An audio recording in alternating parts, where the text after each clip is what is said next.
Hello and welcome to Eternity Tutorials.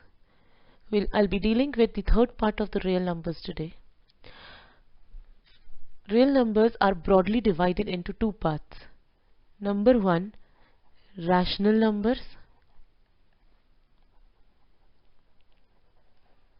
and irrational numbers. We know that the rational numbers are of the form p by q, that is numerator upon denominator, where denominator is not equal to 0. The examples being 7 by 8, minus 1 upon 5, 13 upon 17, and many more. And in the irrational numbers, the examples are root 2, root 3, pi, or 1.10, 110, 1110, and so on. These are the main two parts of real numbers. Prove that root 2 is irrational. There are two ways of proving in mathematics. Number one, that you've already been doing in geometry and in many other ways, that if we have to prove something, we start proving right from the first step. But the second way of proving is that if we have to prove something, we take the opposite thing and we start proving that. Like here, if we have root 2 is irrational, so we consider first that let root 2 is rational. It is a rational number. So if it is a rational number, then root 2 can be written as a upon b, where a and b are coprimes. What are coprime numbers? The two numbers which do not have any common factor except for 1. So according to the definition of the rational numbers, a and b has to be coprime. Now if this is the case, then I can write it as root 2 into b is equal to a by cross multiplying. Now I square both the sides. When we square both sides, I get 2 into b square is equal to a square. Now if you see this, a square is 2 into something. That means a square is divided by 2. Now if a square is divided by 2, then we say that a is also divided by 2. How? Let me take an example. If I have 16 is divided by 4, then the square root of 16, that is 4, will also be divided by 4. Let's take another example. 81. If 81 is divided by 3, then the square root of 81, 9, is also divided by 3.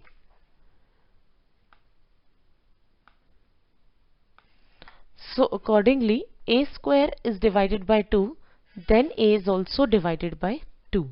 If a is divided by 2, that means I can write a is equal to 2 into something. Let me take that something to be c. So if a is equal to 2c, then a square is equal to 4c square. From this equation 1, a square is 2b square. So I put 2b square is equal to 4c square and I write down from 1. Now this gets cancelled. I get b square is equal to 2c square. Now this shows that b square is divided by 2, which again shows that b is also divided by 2. Now if b is divided by 2, and here we have shown that a is also divided by 2, this implies that a and b has common factor as 2. as common factor. If they have a common factor, that means A and B are not coprime.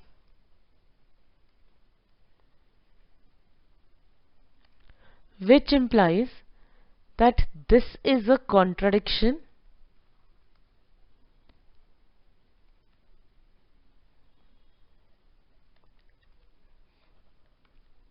to the statement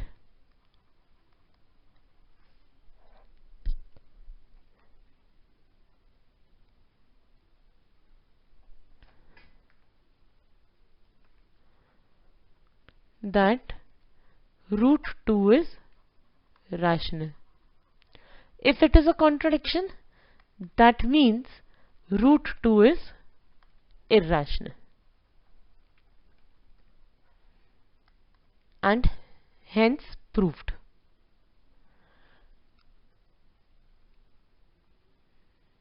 Now, as you see, in this case, we have taken the opposite thing, that we started with root 2 being rational number, and then we concluded by taking a contradiction to our statement, and hence we proved that root 2 is irrational.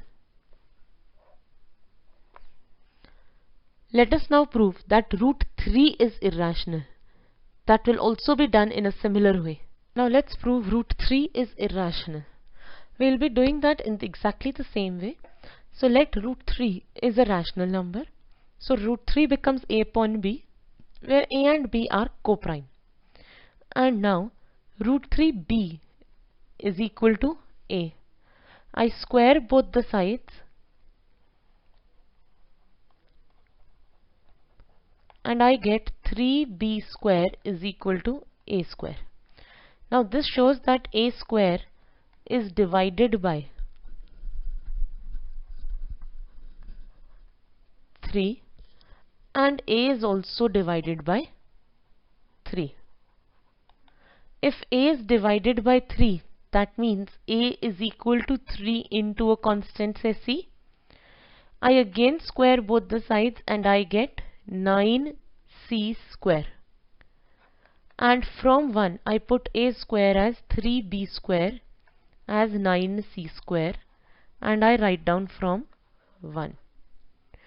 And if I cancel it, I get B square is equal to 3C square, which shows that B square is divided by 3 and B is also divided by 3. And if this is the case, then it shows that A and B has 3 as common factor.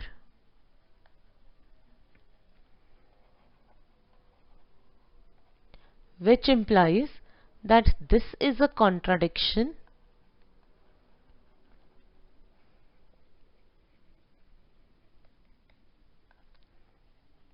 to the statement that root 3 is rational,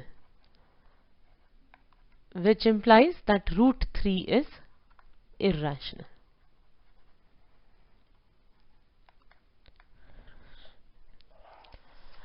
Similar way, you can prove root 5 to be irrational, just replacing 3 by 5. Let's take another question. Prove that root 2 plus 7 root 3 is irrational. We have right now proved that root 2 is irrational and root 3 is irrational. If root 3 is irrational, then 7 root 3 is also irrational. And hence the sum of two irrational numbers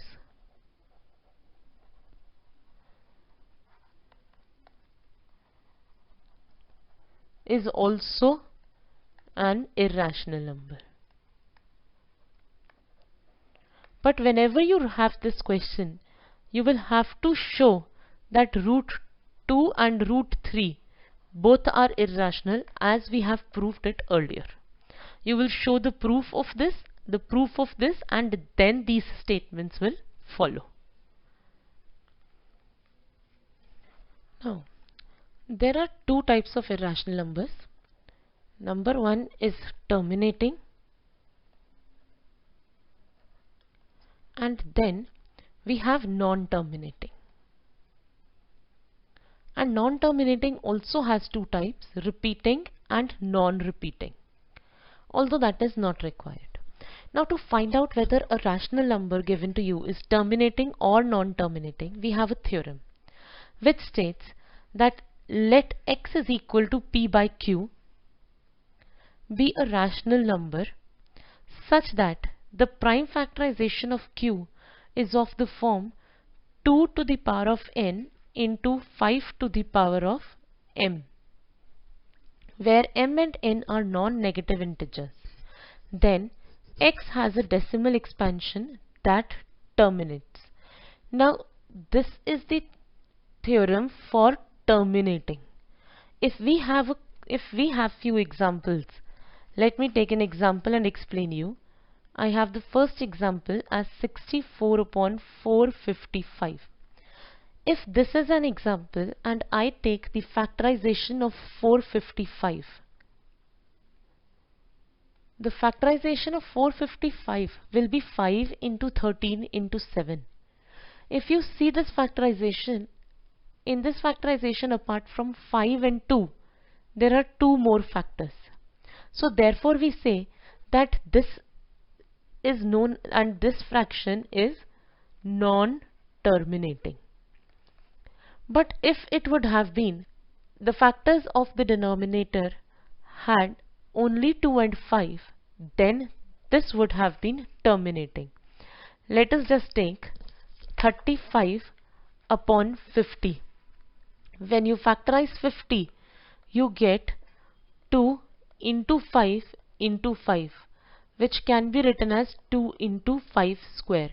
If you see this and you see this, they are of the same form, that is 2 to the power of something into 5 to the power of something, which makes it terminating.